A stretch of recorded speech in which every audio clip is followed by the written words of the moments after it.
Kan? Oke. Nah, diabetes mellitus ini kalau orang bilang itu kan kadar gula darahnya itu tinggi.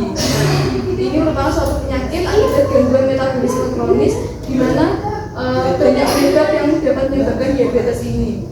Sehingga kadar gula darahnya tinggi yang disertai dengan gangguan metabolisme karbohidrat. Nah, berikut untuk tanda gejalanya dari diabetes. Ada sering kencing, mudah rasa haus, mudah rasa lapar, keadaan kabur, mudah lelah, dan juga gula darah tinggi, serta lukanya itu sulit sembuh. Bapak, tanda gejala apa yang mungkin Bapak alami? Mungkin sering kencing ya, sama haus terus gitu. Oh, rasa haus terus gitu ya, Pak? Nah, ini untuk jenis-jenis diabetes mellitusnya ini ada 3. Ada diabetes tipe 1, tipe 2, dan gestasional diabetes. Untuk yang tipe 1 ini, diabetes yang diakibatkan karena fungsi pankreas, dia tidak bisa menghasilkan insulin. Nah, sedangkan tipe 2 ini, produksi insulinnya berjalan normal, tapi sensitivitas tubuh dalam respons kadar gula darah ini menurun.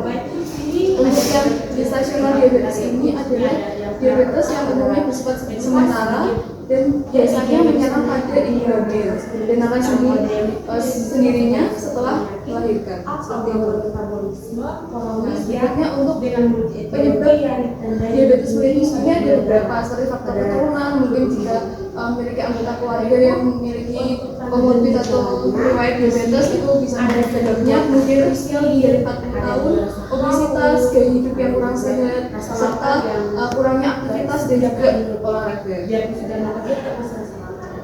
Akibat atau komplikasi dari diabetes mellitus sendiri, yang pertama bisa menyebabkan kerusakan jantung, kerusakan syaraf, katarak dan kebutaan, bisa menyebabkan kerusakan ginjal, kerusakan pembuluh darah di kaki seperti yang di gambar ini ya. Kemudian bisa menyebabkan kematian jaringan. Untuk pilar yang kedua ini mengenai pola makan. Ini ada beberapa makanan yang dianjurkan untuk penderita diabetes mellitus. Yang pertama ini ada kacang-kacangan ya, kemudian daging, sayur-sayuran, buah-buahan, tempe, kemudian ikan. Bapak apakah sehari-hari sudah mengkonsumsi makanan-makanan seperti ini, Pak? Terus yang ada beberapa yang Jadi untuk pemenuhannya sebenarnya sudah tercukupi ya. Nah, kemudian kita beralih ke makanan-makanan yang harus dihindari. Yang pertama makanan berdiri tepung-tepung seperti roti tawar. Kemudian ada sayur-sayuran dengan banyak bumbu, buah-buahan kalengan. Kemudian sayuran dalam kemasan seperti itu ya. Kemudian daging berlemak, kulit ayam, minuman yang mengandung gula tinggi serta goreng-gorengan. Nah, ini Bapak suka nggak nih Pak makanan yang seperti ini? Suka. Nah, itu harus boleh dimakan, tapi lebih baik konsumsinya dikurangi seperti itu ya Pak. Berikutnya ada program 3J pada pasien diabetes mellitus. Yang pertama, tepat jadwal makan. Jadi jangan lewatkan makan ya Pak.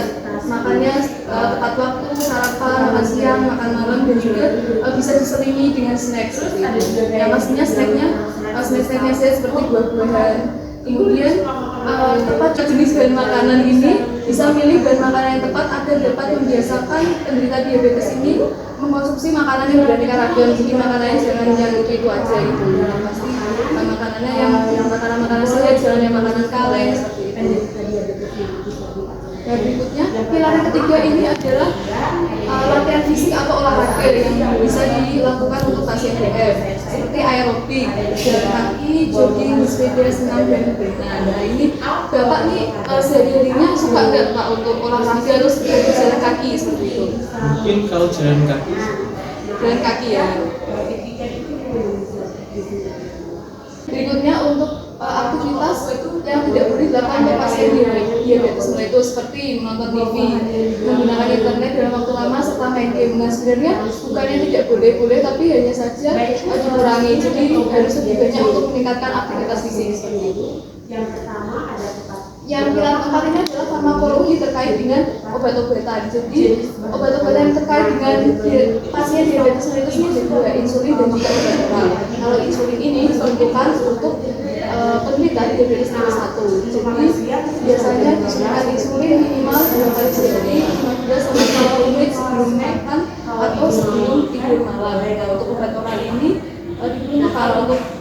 penderita diabetes tipe 2 dan biasa dikonsumsi bersama anak atau setelah makan. Nah, untuk Bapak ini diabetesnya tipe berapa Pak? Tipe 1 ya, berarti sudah sering disuntik insulin ya? Biasanya Bapak kalau suntik insulin, pakai insulin pen itu kan sesuai advis dokter ya Pak, berapa unitnya. Nah itu biasanya dicubit terlebih dahulu atau dicubit ya? Biasanya di area di mana saja Pak menyuntikannya? Di sini sih seringnya. Seringnya di lengan ya? Iya. Kan bisa di lengan, kemudian di perut.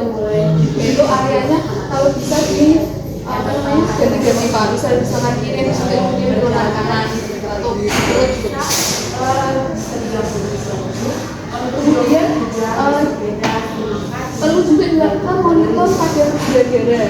Nah, untuk gula darah ini ada beberapa jenis tes gula darah seperti tes gula darah sewaktu, tes gula darah puasa, tes gula darah 2 jam setelah makan, dan juga tes hemoglobin. Nah, Bapak ini biasanya sering ngecek di rumah atau puskesmas atau di mana Pak? Di rumah Oh, saya di juga rumah. punya alat. Oh, ngecek sendiri gitu ya Pak. Oke, nah ini untuk tampil gula darah pemeriksaan diabetes. Jadi biasanya Bapak gula darah sewaktu atau puasa Pak? Sewaktu. Sewaktu ini normalnya kan kurang dari 200. Kemudian untuk gula darah 2 jam ini kurang dari 140, gula darah puasanya kurang dari 100, dan juga tes hemoglobin A1C-nya ini kurang dari 5,7. Terakhir dicek berapa Pak untuk gula darah sewaktunya? Kurang dari 200 sih, paling 180. Berarti ini udah termasuk kategori normal ya. Tapi pastinya perlu dimonitor terus.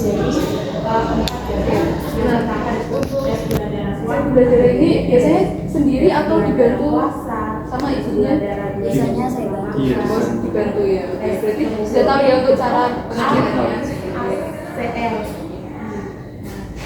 Untuk pendidikan kesehatannya sudah selesai Bapak Ibu.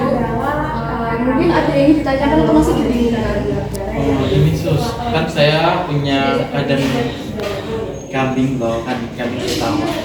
Nah itu tuh boleh minum susunya kambing ketawa itu nggak? Kalau susu kambing etawa itu kan dia mengandung asam amino esensial. Nah itu dia itu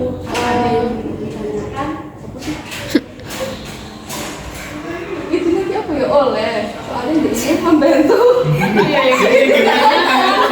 Pertanyaan yang gampang aja, Fe.